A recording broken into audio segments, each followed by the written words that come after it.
रहमतुल्लाहि व बरकातुहू। व्यूअर्स, आज मैं आपको बताऊंगा कि हम अल्लाह, गॉड और स्मॉल वर्ड्स में गॉड्स को हमें अल्लाह लिखना चाहिए या गॉड लिखना चाहिए या गॉड लिखना चाहिए। तो सबसे पहले आपको पता है अल्लाह ताला हमारा खुदा है, ठीक। तो और अल्लाह ताला, जब देखें ये वर्ड है ना जो गॉड, जो बिग में जो गॉड है, ये अंग्रेज़ों ने बनाया है, ठीक है। अंग्रेज़ों ने तैयार किया इस वर्ड्स को अपने बुतों के बराबर, ठीक है। तो हमें ये गॉड नहीं लिखना चाहिए। हाँ, लोग बोलते हैं कि भाई गॉड का मतलब है अल्लाह। भाई गॉड का मतलब अल्लाह है, लेकिन हमारा अल्लाह नहीं, उनका। इसलिए हमें, अगर आप किसी भी समरी में या किसी भी आप वर्ड में कहीं भी आप लिखते हैं ना गॉड, तो आप गॉड की जगह अल्लाह लिखा करें। सही, ये आपकी क्लियर होगी। आई होप ये आपकी क्लियर होगी कि जहाँ पर भी आप लिखना है आपने अल्लाह ही लिखना है। उसके बाद फ़र्क आता है इन दोनों में फ़र्क ये आता है कि क्या हमें बड़ी जी से गॉड स्टार्ट करना चाहिए या स्मॉल जी से गॉड स्टार्ट करना। देखें, स्मॉल जी और इन दोनों में कोई फ़र्क नहीं है, इज़ इक्वल। सही, इज इक्वल है, इनमें कोई फ़र्क नहीं है। बस हमें गॉड लिखना ही नहीं है, तो हमें क्यों बड़ी एबीसी या छोटी एबीसी में लिखना है। हमें तो गॉड लिखना नहीं, हमें अल्लाह लिखना है, ठीक है। आप कहीं भी लिखें, कहीं भी समरी रखें, कहीं भी टेस्ट दें, कहीं भी पेपर दें, कहीं भी एग्ज़ाम कहीं भी दें, आपने अल्लाह लिखना है, आपने गॉड नहीं लिखना। क्योंकि गॉड का मानी बुत हमारा अल्लाह नहीं है। हमारा अल्लाह तो खुदा है, हमारा मालिक है। हम बुतों को तो नहीं मानते ना, हम अल्लाह को मानते। तो आपने ये अल्लाह ही लिखना है। आई होप ये भी आपकी क्लियर होगी कि हमने अल्लाह ही लिखना है, और जी का हमें कोई फ़र्क नहीं है, इनमें इक्वल है। आई होप ये भी आपकी क्लियर होगी, ये इक्वल ही बराबर माने जाते हैं। काफ़ी लोग बोलते हैं कि जी से गॉड अल्लाह है और जी से गॉड बुत है। नहीं भाई, इसका कुछ भी नहीं है।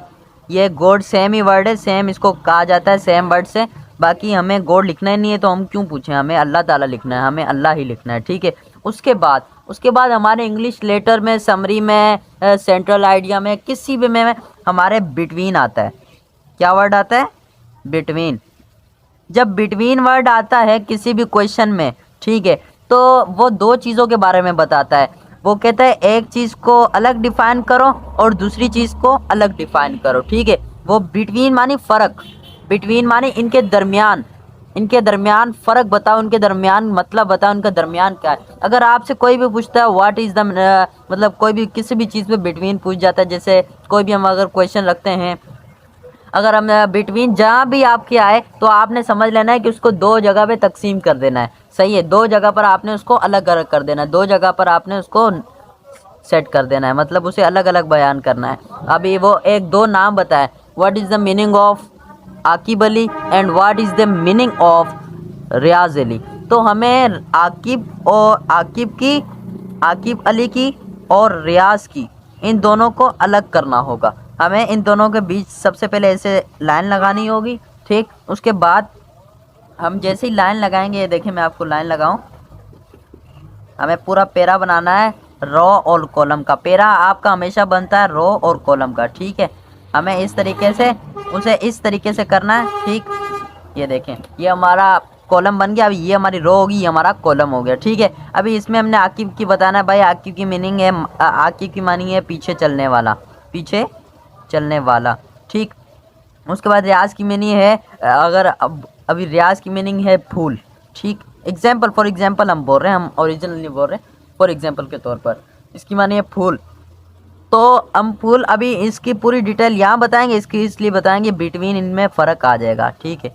इनमें फ़र्क आ जाए, इसका मतलब बिटवीन होता है। बिटवीन मानी दो, हमेशा जहाँ भी आपका वर्ड बिटवीन आएगा वहाँ पर दो चीज़ें आपको बताई जाएंगी, उनमें आपको फ़र्क बताना पड़ेगा। ये याद रखें कि बिटवीन मानी उनको अलग अलग करना है, उनको तकसीम करके उनका वजूहात बना दिए। अभी इसके बाद अगर आपसे कोई पूछता है, बाद हमारा आ जाता है, अगर हमारा आपसे कोई पूछे कि भाई व्हाट इज़ द बिटवीन, जैसे अभी क्वेश्चन आ जाता है किसी भी पेपर में, व्हाट इज़ द बिटवीन।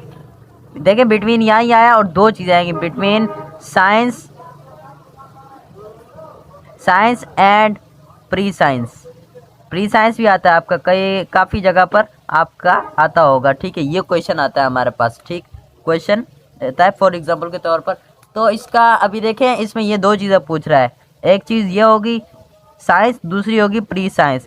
और बीच में क्या आ गया, बिटवीन। इन दोनों के दरमियान बता दो भाई क्या चीज़ें, क्या फ़र्क है इन दोनों के दरमियान। तो उसके लिए सबसे पहले हमारे को देखें, आपको कॉलम और रो बनानी पड़ेगी। हमारा कॉलम बनाना पड़ेगा और यहाँ पर आपको लिखना पड़ेगा साइंस, और यहाँ पर आप लिख दें प्री साइंस। ठीक, यहाँ पर आप प्री साइंस लिखें या साइंस लिखें, जहाँ भी आपका कोई फ़र्क नहीं पड़ता। ठीक है, उसके बाद आपने इसको यहाँ पर बंद कर देना है। ठीक है, दोनों तरफों से बंद कर देना है। ये आपकी बन गई कॉलम। और उसके बाद यहाँ पर आपने इसको ऐसे लाइन दे देनी है, और जहाँ पर ये वर्ड लिखें यहाँ पर इसको ऐसे लाइन दे के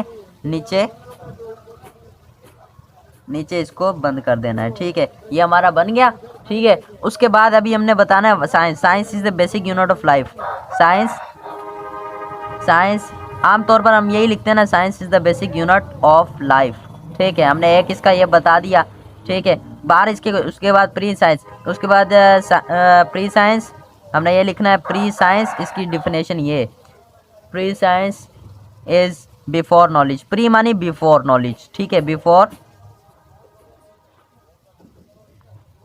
नॉलेज। ठीक है, तो हमने ये देखें अभी ये इसमें बता दिया। प्री आपको दो बातें ये भी बता दूंगा, आप कुछ ना कुछ आपके मेरे लर्निंग हो रही होगी।